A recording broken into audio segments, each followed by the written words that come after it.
देश में इन दिनों चुनाव के रंग में सभी सराबोर हैं। विभिन्न राजनीतिक दलों के नेता पूरे देश में अपनी लामबंदी करने में लगे हुए हैं। देश की सत्तारूढ़ पार्टी भाजपा भी इसी में लगी है। हालांकि भाजपा इस बार दक्षिण भारत में ज्यादा फोकस कर रही है।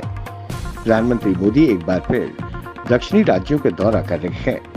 चुनाव का ऐलान के बाद प्रधानमंत्री मोदी तमिलनाडु पहुंचे, जहां उन्होंने विपक्षी दलों पर जमकर हमला बोला। इस दौरान अपने संबोधन में भाजपा के राज्य महासचिव ऑडिटर वी रमेश को याद कर प्रधानमंत्री भावुक हो गए। दरअसल 2013 में वी रमेश की सेलम में कथित तौर पर हत्या कर दी गई थी। दुनिया के कई देशों में पहले से जारी संघर्ष के बीच अब एशिया में दो देश आपस में भिड़ गए हैं। पिछले दिनों पाकिस्तान और अफगानिस्तान ने एक दूसरे के खिलाफ कार्रवाई की। तनाव उस वक्त और बढ़ गया जब बीते दिन डोरेंट रेखा पर तालिबान और पाकिस्तानी सीमा सुरक्षा बलों के बीच हिंसक झड़प हो गई। इसके बाद पाकिस्तान की ओर से अफगानिस्तान के इलाकों में रॉकेट हमले किए गए। जवाब में तालिबानी सेनाओं ने डोरेंट रेखा के पास स्थित पाकिस्तानी सेना की चौकियों को उड़ा दिया। वहीं पाकिस्तान ने अफगानिस्तान पर आतंकवादियों को पनाह देने का आरोप लगाया है।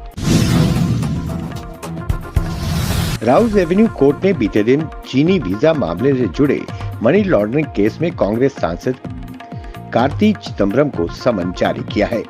विशेष न्यायाधीश एम.के. नागपाल ने ईडी द्वारा दायर आरोप पत्र में संज्ञान लेते हुए कार्तिक समेत उनके पूर्व चार्टर्ड अकाउंटेंट एस भास्करन और कुछ कंपनियों के प्रतिनिधियों सहित 6 अन्य को 5 अप्रैल को कोर्ट में पेश होने के निर्देश जारी किए गए हैं। डेमोक्रेटिक प्रोग्रेसिव आजाद पार्टी के अध्यक्ष गुलाम नबी आजाद लोकसभा चुनाव को लेकर काफी अलर्ट नजर आ रहे हैं। वहीं लोकसभा चुनाव से पहले जम्मू कश्मीर में एक नया राजनीतिक गठबंधन सामने आ सकता है।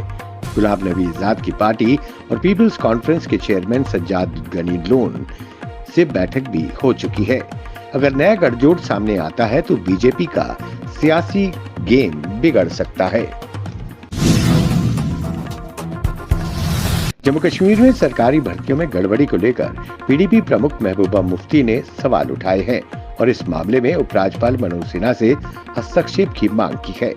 उन्होंने कहा जेके-पीएसआई और जेई की भर्ती के संबंध में जेके-एसएसबी और ब्लैक लिस्टेड एपटेक की भूमिका के बारे में आर.के. गोयल की अध्यक्षता वाली समिति द्वारा रिपोर्ट पेश की गई थी। इसके बावजूद अब तक कोई कार्रवाई नहीं की गई। इस देरी से अभ्यर्थियों में भारी निराशा है।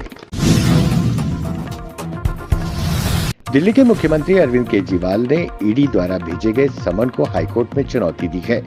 सीएम अरविंद केजरीवाल ने हाईकोर्ट में याचिका दायर की है। उन्होंने ईडी के समन को गैर कानूनी बताया है। ईडी शराब घोटाले मामले में दिल्ली के सीएम केजरीवाल को अब तक 9 समन भेजा जा चुका है, लेकिन सीएम केजरीवाल किसी न किसी वजह से ईडी के सामने पेश नहीं हो रहे हैं। दिल्ली में कांग्रेस चुनाव समिति की बैठक संपन्न हुई। सूत्रों के अनुसार बैठक के दौरान 50 लोकसभा सीटों पर उम्मीदवारों को फाइनल कर दिया गया है। वहीं कांग्रेस के कई दिग्गज नेताओं ने लोकसभा चुनाव लड़ने से इनकार कर दिया है। इसमें मुख्यतः सचिन पायलट, दिग्विजय सिंह, राजस्थान के पूर्व सीएम अशोक गहलोत सहित कई बड़े नेता शामिल हैं। उन्होंने साफ साफ चुनाव लड़ने से मना कर दिया।